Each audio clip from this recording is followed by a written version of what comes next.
Bonjour à tous, assalamu alaikum.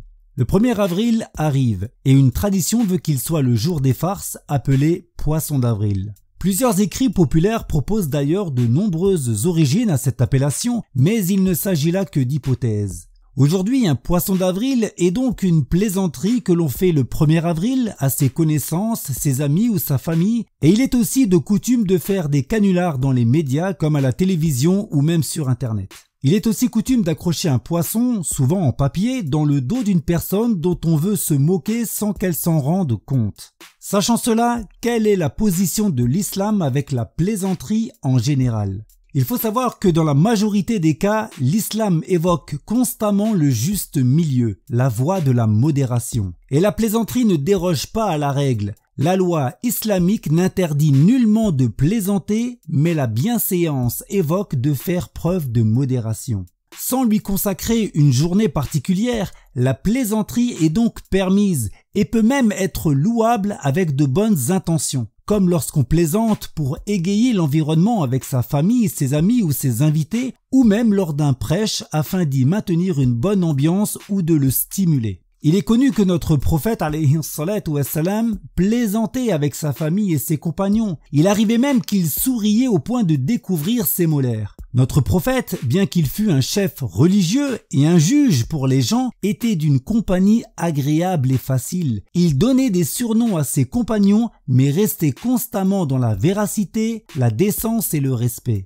L'imam Ahmed et Abu Daoud rapportent que l'épouse du messager de Dieu sallallahu alayhi wa sallam, Aïcha, raconta qu'un jour, alors qu'elle accompagnait le prophète dans un de ses voyages et qu'elle était encore jeune et mince, le prophète lui proposa de faire une course. Ce faisant, il la laissa gagner et n'évoqua plus cet événement jusqu'à ce que Aïcha l'oubliât. Des années plus tard, lors d'un autre voyage avec le prophète, celui-ci lui proposa à nouveau une course alors que selon ses dires elle avait pris du poids. Cette fois le prophète gagna et en riant lui rappela leur première course en disant « celle-ci contre celle-là ». Il a été dit « la plaisanterie dans la parole est comme le sel dans la nourriture. Sans lui elle a moins de saveur, mais avec excès elle est désagréable. Ainsi soyons modérés dans nos plaisanteries comme lorsque nous mettons du sel dans nos plats.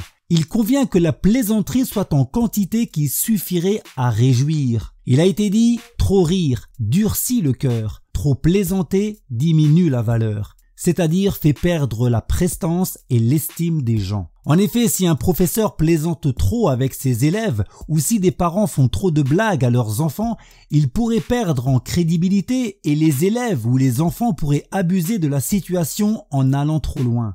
At-Tabarani rapporte que le messager de Dieu sallallahu alayhi wa sallam dit en ce sens « Certes je plaisante, mais je ne dis que la vérité ». C'est-à-dire qu'il arrivait au prophète de plaisanter comme nous l'avons dit, mais il ne disait que ce qui est en droit de dire, sans jamais mentir. Et même si le mensonge non nuisible est un petit péché, cela ne veut pas dire que nous pouvons nous laisser aller à le proférer, car le petit péché mène au grand péché, tout comme la petite brindille sert à allumer les grandes bûches. Ainsi, ce qui est interdit dans la plaisanterie, c'est bien le mensonge. L'imam Ahmed rapporte que le messager de Dieu sallallahu alayhi wa sallam dit en ce sens « Malheur à celui qui parle aux gens et ment pour les faire rire. Malheur à lui, malheur à lui. » C'est-à-dire que le mensonge qui est nuisible à son semblable est un grand péché, faisant mériter un châtiment dans l'au-delà. Un savant de parmi l'époque des prédécesseurs, du Salaf, disait « Les péchés mènent à la mécréance,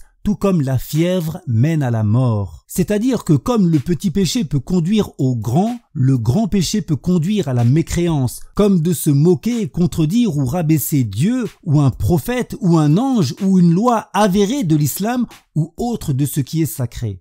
At-Tirmidhi rapporte que le prophète dit en ce sens « Certes, il se peut qu'une personne prononce un mot dans lequel il ne voit pas de mal, mais à cause duquel il chutera durant 70 automnes au feu de l'enfer. » C'est-à-dire qu'il chutera pendant 70 ans, durée qui lui permet d'atteindre le fond de l'enfer qui n'est réservé qu'aux mécréants. Il y restera donc éternellement, même s'il ne faisait que plaisanter et qu'il ne croyait pas en ce qu'il disait, car ici le prophète a bien précisé qu'il s'agit d'une parole dans laquelle il n'y voyait aucun mal.